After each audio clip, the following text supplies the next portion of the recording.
过去这个礼拜，许多小组或者是有许多弟兄姐妹，我们都经过了感恩节。我们透过了不同方式，我们一起聚集，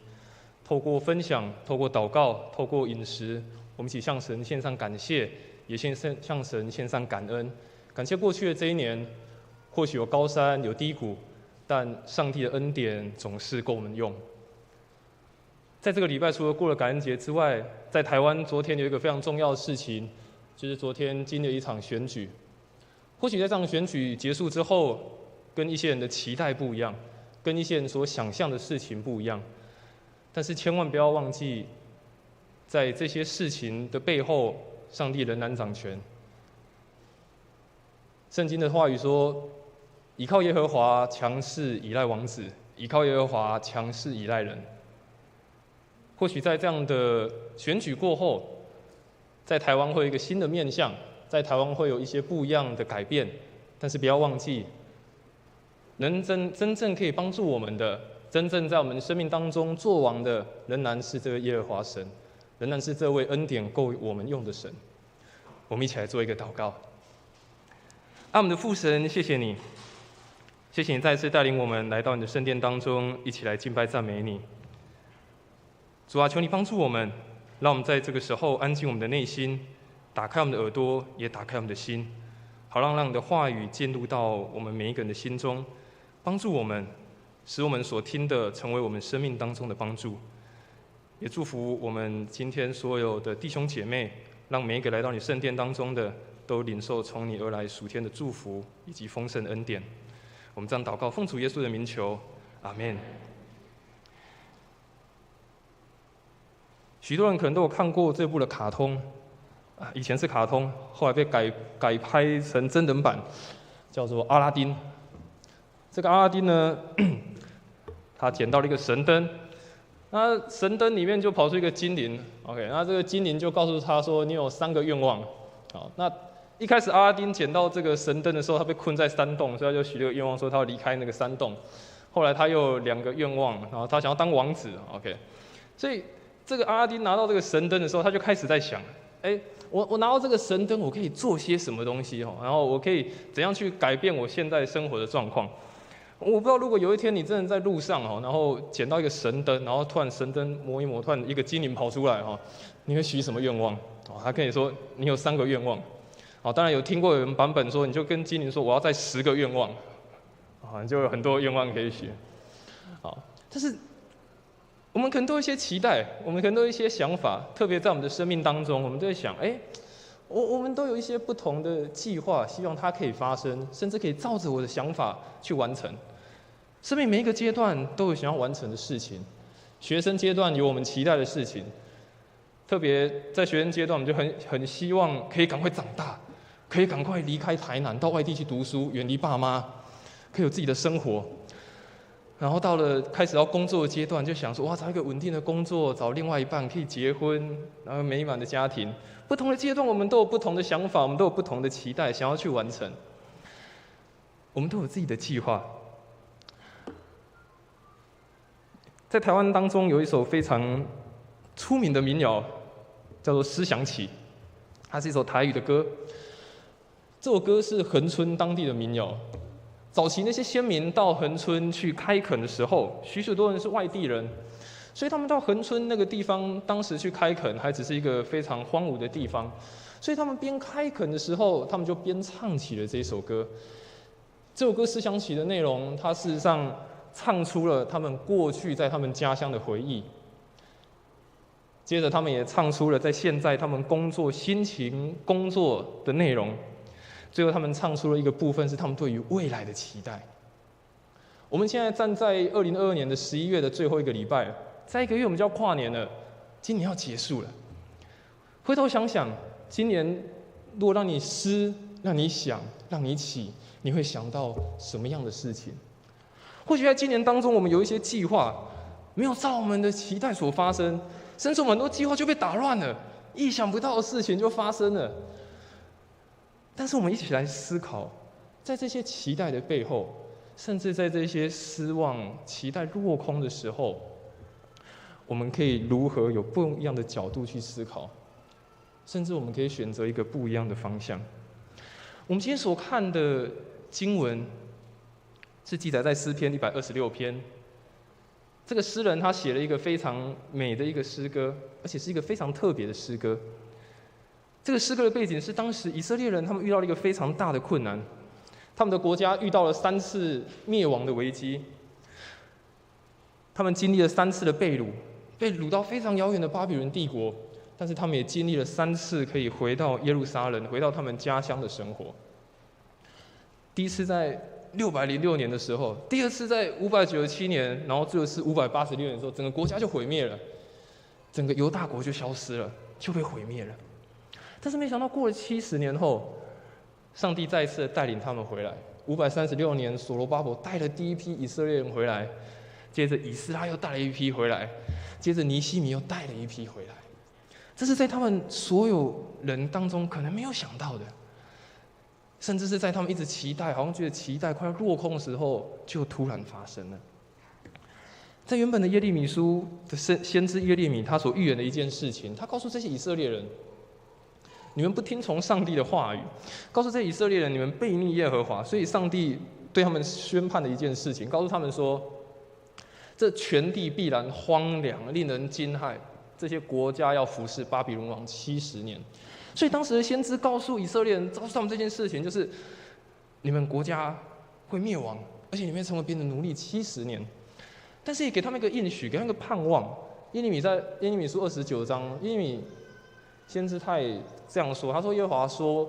为巴比伦所定的70年满了以后，我要眷顾你们，向你们成就我的恩言，使你们人回此地。在原本好像是一个期待落空，好像是一个什么都没有了，但上帝的保障、上帝应许仍然与他们同在。但是我们想一件事情，有时候叫我们等待，特别现在人很不喜欢等。有时候我们等10分钟就觉得好久，等20分钟好久，等半个小时好久。但你想象以色列人他们当时等了70年，他们不是等7分钟、7天、7个月，或是7年。他们等了70年，70年可以从一个原本还是小孩、刚出生的小孩，已经变成一个老人了。在70年中，我们可以想象他们的心情一定是非常的困惑，甚至因非常的低落。就是上帝，对啊，你做应许，然后你会带我们回来，我们在那边好久了，上帝什么时候带我们回来？上帝，我们所期待的事情怎么没有照着我们想的所发生？上帝，你不是这样祝福我们吗？70年的时间经过了，但这个诗人写下这篇诗歌，记录下来上帝的带领。在看是一个不可能的时候，上帝反而开路了，带领他们从原本是成为人家的奴隶，被抓到远远的地方，带他们回到原本的应许之地。你在期待什么？你的期待现在是落空的吗？还是还没有发生？今天透过诗人所写的这个诗篇，透过他们所经历的事情，我们一起来思考一些事情。第一个要跟大家分享的是，当这些以色列人被掳归回的时候，他们经历到最大的应许。刚所看的第一段经文，他说：当耶和华将那些被掳的人，被掳的带回锡安的时候，我们好像做梦的人。而且刚刚经文有看到说，他们是满脸喜笑，说上帝为我们做了一件大事。诗人居然说这是一件大事，他不是说上帝为我们做一件事而已，他说这是一件大事，代表说这是一个他们从来没有想过的事情，代表是一个超出他们所想的。他们没有想到这件事情就这么突然就来了，在他们可能还期待落空的时候，在那个70年，他们还觉得到底什么时候结束的时候，上帝的应许就突然出现了。他们说我们好像做梦的人，他们说我们像在做梦一样。以色列人从被掳到归回，也不是因为说他们在那个国家，在巴比伦或在波斯那个地方，他们做了很好的表现，他们当很好的奴隶，或是他们赚很多钱，所以他们可以回家，并不是。让诗人在这个诗篇里面写出，那是上帝的恩典，那是上帝的应许。或许会经历到那样的失落，或那样的期待落空了，但上帝的应许是绝对不会落空的。以色列人的梦想可以成真，是上帝从来没有离弃他们，上帝从来没有离弃任何一个人，而所成就的也是他们的盼望、他们的信心所成就的。我刚刚说70年真的很久，我想当中应该有人觉得就算了吧，我就留在那里就好了。上帝可能忘记70年了，上帝会不会继承是700年呢？但是仍然有一些人继续抓着那个应许，知道有一天上帝没有离弃他们，而且是成就他所要成就的一切。今天我在看一本书，是阿德勒所写，一个心理学家阿德勒他所写的这本书叫《阿德勒谈人性》，了解他人就可以认识自己。里面有一个部分，他写到说，每一个时代都有做梦的人。他说，梦境里面呢，可以或者是你的梦想，可以反映出我们对生命的态度。从你的梦或者你的梦想，你也可以看出一个人你的思考的模式跟特点，甚至也看出你的行为模式。他在说什么？我们都有自己的梦想，我们都有自己的想法，我们有好多自己想要做的事情，对不对？甚至有时候日有所思，夜有所梦。早上在想，晚上做梦就梦到了。我们都有很多的事情驱使我们继续的向前，很多的事情帮助我们去朝着那个目标去前进。确实，每一个时代都有做梦的人，每一个时代都有保有盼望、保有生命方向的人。但如果我们的生命焦点只是停留在做梦而已，好像只是一个虚无缥缈的东西而已，而不是用一个信心的眼光说：上帝事实上给我们一个正确的生命方向。那梦终究只是梦，我们很快还是会回到现实的状况。睡一觉醒来，你发现还是这么糟糕；睡一觉起来，发现还是梦。若我们所追求的，我们所期待的，不是建筑在上帝给我们的生命的方向，不是建筑在那个应许的当中，很快的，我们最后还是会回到现实的境况。希伯来书11章第1节，他说：“信是对所盼望的事有把握，对看不见的事有确据。”第一堂在分享的时候，因为第一堂是台语堂，在他们分享说台语的梦盼望，梦的梦跟做梦的梦，同样都是念梦这个字。我们生命当中，那也做梦啊，我们都有做梦，对不对？我们都有自己想要完成的。但是我们梦想的盼望，驱使我们可以继续下去的盼望，也反映我们对于上帝是否带有一个信心的积极的象征。我们只是停留在那里吗？还是咱将咱的梦放在咱对上帝的梦？还是我们将我们的梦，把我们的方向放在对于上帝的盼望呢？以色列人给我们一个很大的提醒，诗人当中所写也告诉我们，那个困难仍然在，那个有时候会让我们失掉盼望的时刻仍然在，但不要忘记，上帝的应许永远不会落空。第二个，在这个诗篇当中，诗人让我们看见一件事情是，不失盼望，而且放胆的去祈求。不是盼望，而且放胆的去祈求。接着第4节的经文，他说：“耶和华，求你使我们被掳的人归回，好像南地的河水复流。”诗人做了好像一个祷告的话语，他说：“神啊，求你让我们这些被掳的人归回，好像南地的河水复流。”当然，这个诗人所祈求的是，这些被掳在外地巴比伦、在波斯人的这些以色列人可以回来，可以回来重建他们的家园。事实上，还有另外一个更重要的意义，他在祈求什么？我们先看为什么诗人他会这么祷告，他会这么说。在以色列地区，在巴勒斯坦地区，在南部，事实上是比较干燥的、比较旷野的地带，而他们每次都要等到冬季的时候、冬天的时候，他们才会下雨。而每次要等到冬季下雨的时候，他们的土地才会开始被浇灌起来，然后土地才开始被滋润，然后才开始又恢复原本的生机。所以，诗人求了一件事情，他说：“主啊，有时候我们失了那样子的盼望，我们被掳到远远的地方，期待好像落空了。但主啊，求你再次的复兴我们，不是只有人回来，而是内心当中再一次的丰盛。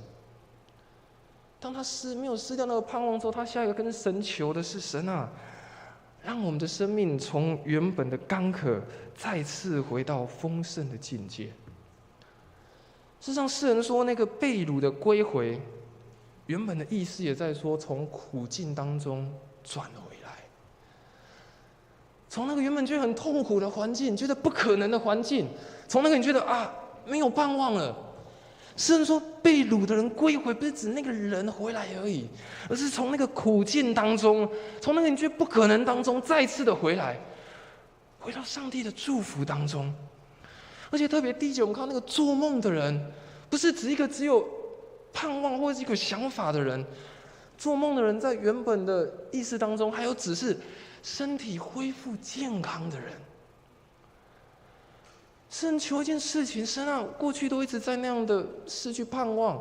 在那样子找不到方向，在那样的甚至可能在那样苦读这样的控告里面，但神啊，向你祈求，帮助我，在这样的环境当中，也仍然让我再次的恢复。不仅是身体的恢复的健康，而且是身心灵完全的恢复，从那个苦境中被转回到那个上帝的应许的里面。常常我们都把一些事情、把一些人，就把它放大了，觉得好像没有办法跨过，觉得没有办法去赢过这一切。但是我们越把事情放大，越把这些人放大的时候，就发现我们的信心好像越来越小，生命的苦好像越来越多。但相反，如果我们学习抓住上帝的应许，勇敢的向他祈求的时候，相对的那个人、那个事情就缩小，因为我们知道上帝的应许是不落空的。上帝也应许我们从苦境中转回。或许你此刻的你也好像落在这样的苦境里面，一个突然发生的事情，在你计划之外的事情，或是你期待很久的事情，一直都没有发生。但是我要鼓励你，如同这个诗人所说的，求上帝帮助我们从这样的苦境中转回。你在内心当中也这样对自己做一个祷告：神啊，我知道你的应许，但求你帮助我再一次从这样的苦境中转回，回到你的祝福里面。提撒罗尼迦前书5章16到18节，他说要常常喜乐，不住的祷告，凡事谢恩，因为这是神在基督耶稣里向你们所定的旨意。他说要常常喜乐，不住的祷告，凡事谢恩，这是神在基督耶稣里向你们所定的旨意。喜乐，不住的祷告，凡事的谢恩，再一次的将焦点转回到上帝的本身。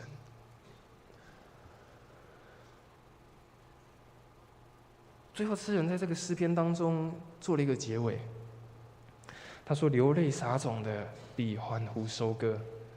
他最后做一个结尾。他说：“神啊，帮助我们回来，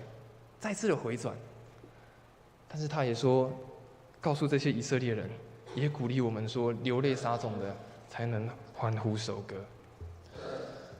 诗篇126篇5到6节，他说：“流泪撒种的，必欢呼收割；那带种流泪出去的，必要欢欢乐乐的带着禾捆回来。”我们要知道，当时以色列人他们回来到他们的故乡耶路撒冷的时候，他们不是面对一个非常设施或者是城市都非常的健全的一个他们的故乡。当时以色列人被抓走的时候，这些巴比伦人把他们的城墙拆了，把他们的家也毁了，甚至把他们的圣殿全部都毁掉了，什么都没了。所以这些以色列人回来的时候，他们所面对的是一片的废墟，他们所面对的是一片他们要重新建造的家园。于是他们开始着手建造他们的家园，也着手建造他们的圣殿。在这样的境况里面，诗人却描写说，他们要流泪撒种，才有办法欢呼收割。其实我们看以色列人过去，他们的国家是很强盛的，特别在那个王国时代，他们国家很强盛。但是为什么后来毁坏了？后来毁坏的一个很大的原因在于，他们忘记了上帝在他们生命当中的恩典是什么，上帝在他们生命当中的保守是什么。他们把上帝当作是一种廉价的恩典，他们觉得他们所收成的，他们觉得他们所得到的这一切都是他们应该得的，是上帝本来就要给他们的，以至于他们很多时候就骄傲起来说，这就是靠我自己的能力得到的，这是我们国家非常强盛，所以我们得到这一切。但却没有想到，他们把这一切的恩典全部收成下来，但却忘了要更多的付出，更多的摆上在上帝的面前，以至于他们只有欢欢喜喜的收，但却忘了要回应。他们这样的结果最后变成是什么？是流着泪收啊，国家整个都毁灭掉了。但我想多数人，包括我也是，其实我们常常都比较喜欢收割，我们比较喜欢收成，看到有结果。因为收割我们常常都是带着一个欢喜的心情，是可以收成了，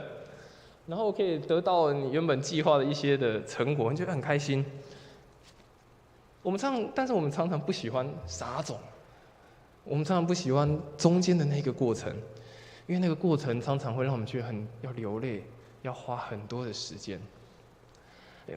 有一次跟提摩太牧区的青年，我们在讨论一件事情，在聊天的时候，我们在讨论有关于大家在学校有没有作过弊这样。我就先承认我有作弊。OK， 以前要考试的时候，就是大家考卷往后传嘛，考卷往后传，然后后面就跟同学打好 pass 说，原本我写 D 如果老师念 B 的话，你再帮我多写上去，D 就会变成 B 这样就多5分。多5分。发生什么事情？回家就不会被爸爸妈妈骂，不会被爸爸妈妈打，也不会被老师骂，太棒了。但是，真正面对大考的时候，真正面对重要考试的时候，没有人可以帮你改啊，会就是会，不会就是不会。过去你觉得投机取巧，觉得我得到了一些东西，但那却不是你真正努力而且真正付上了某些东西而得着的。亲爱的弟兄姐妹。有时候我们好像都只有收成而已，在生命当中，我们好像也只有觉得，对，上帝带领我们回转了，上帝的应许都在，没错啊。但是有时候我们好像都只想要等着拿到最后那个结果，而忘了在中间，我们也必须要先去付上一些代价。不仅在跟上帝的关系，我们必须要付上一些代价。或许我们在跟别人的相处的时候，我们也必须要付上一些代价。在你的工作上，在你的职场上，我们都要付上一些代价。没有什么事情是我们可以直接欢欢喜喜就收成。有时候反而流着泪，经历了一些事情，让我们更加依靠神的时候，我们的生命才有办法更加的茁壮，而且在最后才有办法欢喜的收成。就说当我们在收成的时候，或者是你做一件事情，结束了。但是你就会发现，怎么跟结果不同，跟你所想象的不同？有时候我们就要想想看，我们是不是真的有这么种？我们到底种下了什么东西？我们到底种下了什么东西在你的生命里面，在你的关系里面，在你的事业里面，在你跟上帝的关系里面，你到底都种下了什么？但是一个好消息是，过去的已经过去了。过去已经过去了，现在你可以再一次做一个选择，你要栽种些什么东西？过去也没有办法再回来，但是在现在的此刻，你可以再一次的选择，你要在你的生命当中栽种些什么？先知耶利米在耶利米书第4章3节，他也告诉这些以色列人说，要开垦你们的荒地。不要撒种在荆棘当中。先知耶利米告诉这些以色列人说：“要开垦你们的荒地，不要撒种在荆棘当中。”今天你要撒下什么种子？今天你想要收成什么？是想要得到最后的结果吗？还是你愿意花上一些代价？或许不容易，或许会有跌倒，或许会有觉得很为难的时刻、困难的时刻，但千万不要忘记，当你开始选择这么做的时候，不是你一个人这么，不是只有你一个人，上帝仍然陪着你。在信仰当中，当我们学习种的是感恩，收的就是喜乐；当我们选择种的是盼望，我们收的就是信心；当我们学习种下的是交托，我们最后收到的是平安；当我们种下的是福音，最后收成的就是灵魂。过程或许不容易，但千万不要忘记，上帝的应许一直都在。下面的空格留给每位弟兄姐妹，你自己来想。今年要结束了，明年新的一年的开始，你要种下什么？你要栽种什么？或许真的需要流着泪栽种，或许真的需要流着泪经过这一切，但我相信那个果实会是甜美的，我相信那个上帝所给的祝福会是最棒的。今天是代降节第一个主日，也象征圣诞节又快要来到了。今天我们点燃了代降节第一根蜡烛，第一根蜡烛象征的意义是期待、盼望以及希望。除了让我们再一次期待耶稣基督的降生，也让我们再次保有盼望，上帝在我们每一个人生命当中所应许的都能成就。你在盼望什么？你现在在期待些什么？或许我们不知道那个从被掳到得释放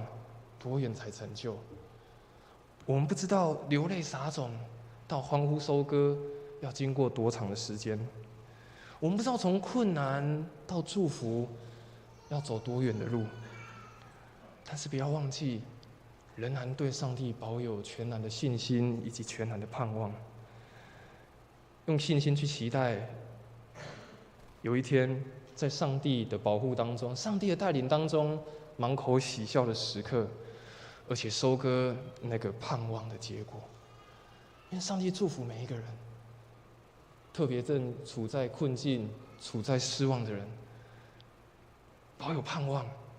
能保有信心，因为上帝的应许永不落空。我们一起来做一个祷告。爱我们的父神，谢谢你，在这个代降节的节期的时候，我们再次带着一颗期盼、盼望的心，欢迎你再次来到我们的生命当中，在我们的生命当中掌权做主。主要或许许多的时刻，我们已经忘记要邀请来到我们的生命当中，以至于我们生命当中的期盼，我们生命当中所计划的落空的时候，我们就产生许多的埋怨、许多的抱怨。主要帮助我们再次调整我们的生命的眼光，让我们再一次的看向你。特别在我们遇见生命当中的困境，在我们遇到困顿的时候，让我们转向你，让我们学习栽种对你的信心、对你的盼望，也让我们看见主你在我们生命当中所摆放的应许，也带领我们前面的道路。感谢主，将我们每一个弟兄姐妹再次交出你的手中，求你来带领。我们这样祷告，奉主耶稣的名求，阿们。今天的礼拜当中，我们也有医治祷告的时间。